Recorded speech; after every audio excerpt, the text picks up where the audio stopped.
Have you ever had that feeling? That prickling on the back of your neck that tells you you're not alone? For most of us, it's just a fleeting moment of paranoia, a trick of the light. But for Liam and Chloe, that feeling became their new reality. It started with a house. Not just any house, but the asterisk house. A stunning Victorian with intricate woodwork, stained glass windows, and a spiral staircase that looked like it was pulled from a fairy tale. And the price? It was a steal. Literally half of what it should have been. They signed the papers without a second thought, blinded by their good fortune. They thought they had found their dream home. But the house was already watching them. The first few weeks were pure bliss. Unpacking boxes, painting walls, filling the grand empty rooms with laughter and future plans. The house had mirrors everywhere. Ornate, gold-framed mirrors in the hallways. A massive one over the fireplace in the living room. Even a full-length one on the back of their bedroom door. At first, they were just part of the charm. But then, things started to feel off. Chloe would be brushing her hair in the bathroom, and in the reflection, she'd catch a flicker of movement in the hallway behind her. She'd spin around, heart hammering, only to find nothing.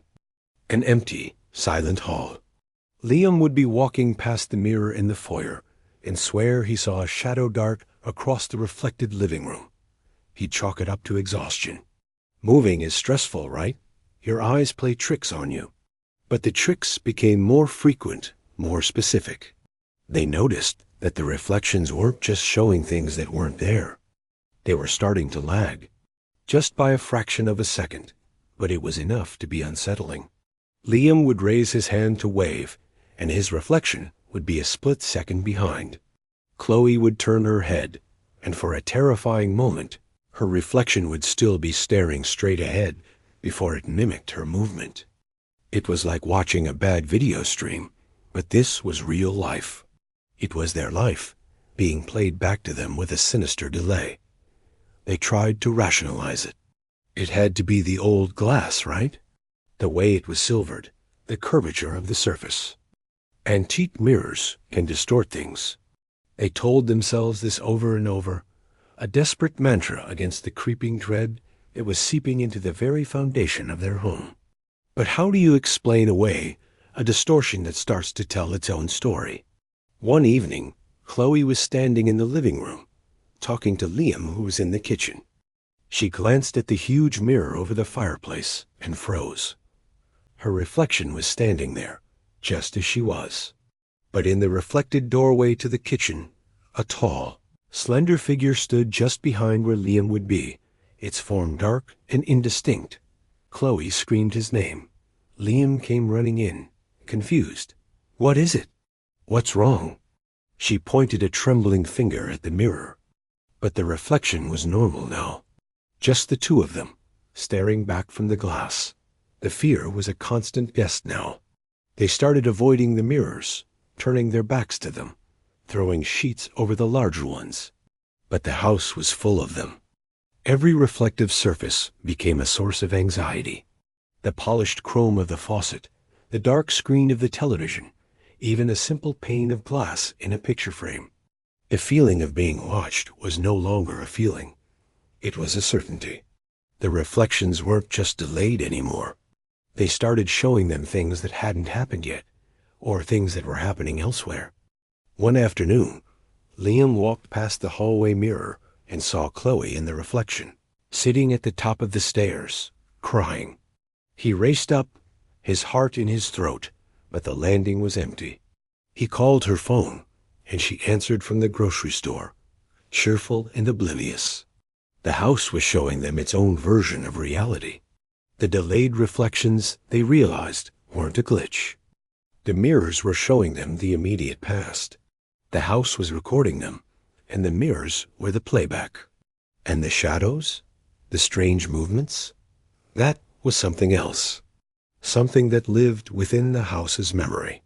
Something that was moving around them, unseen by their naked eyes, but perfectly captured by the house's silent, ever-present gaze.